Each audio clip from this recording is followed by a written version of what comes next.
All right, 20 past the hour. Joining us now on set, NBC News Chief White House correspondent and political director and host of the Daily Rundown, Chuck Todd. Good to have you with us. Good Friday morning. Nice to be here. And Melody Barnes back with us as well with solutions. And from Capitol Hill, speaking of solutions, Senator Elizabeth Warren.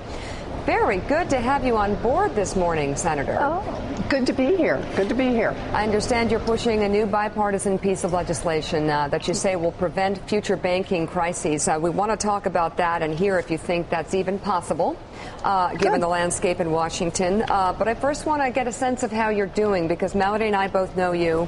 Her words to describe you are earnest, balanced, so common sense, practical. I can't imagine you fit. What are you doing in Washington? How's that going for you? You know, I actually like it, because I'll tell you, I came here to work on certain things, and I came here to fight for hardworking families, and you come here, you get a chance to do that. And that really is good.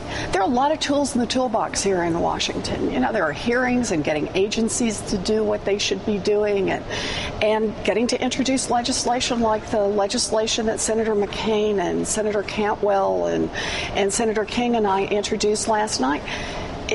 Let me put it this way. Look, my alternative is to throw a shoe at the television set when I get frustrated. At least when I come here, I can actually work on legislation. I can work on trying to make a difference. And I like that. That's one way to look at it. We tend to throw shoes, so that's true. All right, so let's get to the bill here that you would like to separate traditional banks from financial service institutions that deal in investment bankings, swaps, hedge funds, and private equity. Also separate deposit institutions from new products like derivatives. Explain all that, how this would work, and also why hasn't it happened already?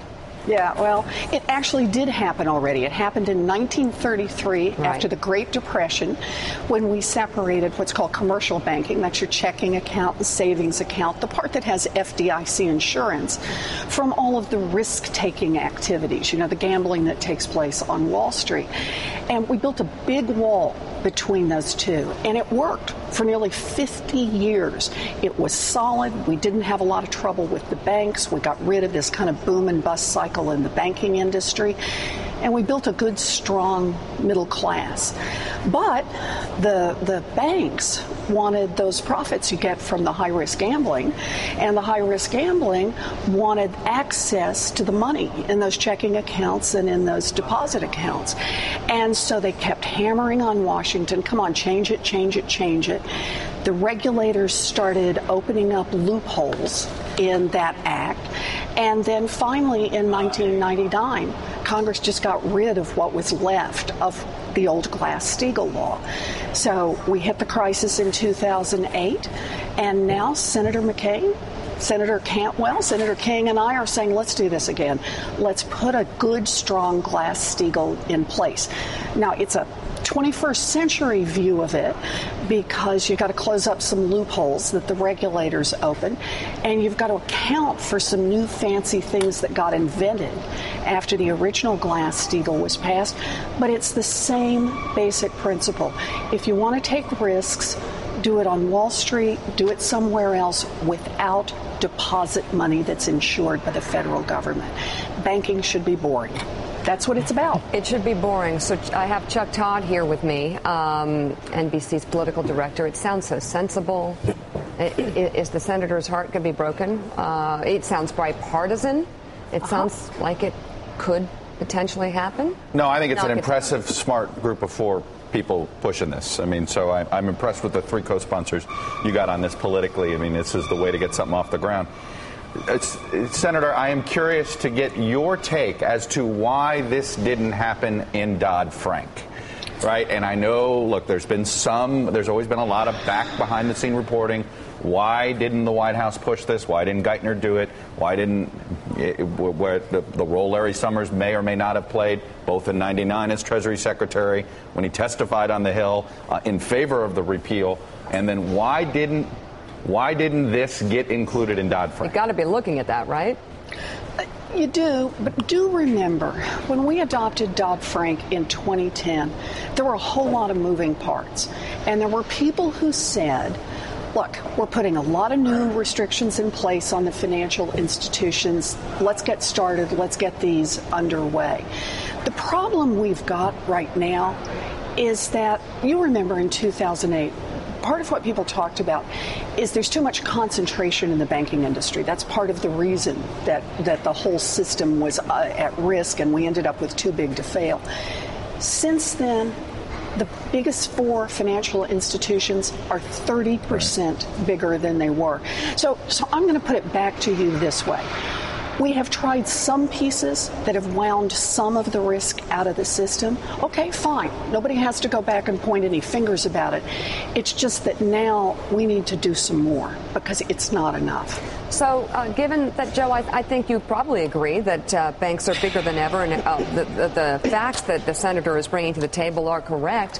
What is the possibility, though, that this sees the light of day, given the pace of things and the tone of things in Washington right now?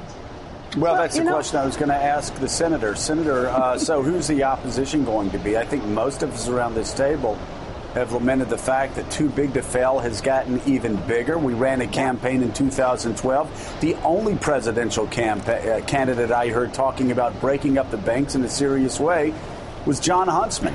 So there wasn't a lot of courage shown out there on the campaign trail in 2012. What about in the Senate? Who's going to be opposing this common sense solution? Well, look, I'm going to start it by saying you do what you think is right. You get out there and propose what we should be proposing. Nobody has to oppose it if you won't get out there and fight for it in the first place. So at least by getting out there with Senator McCain and Senator Cantwell and Senator King, somebody's going to have to stand up and oppose it rather than that just being, the state of play.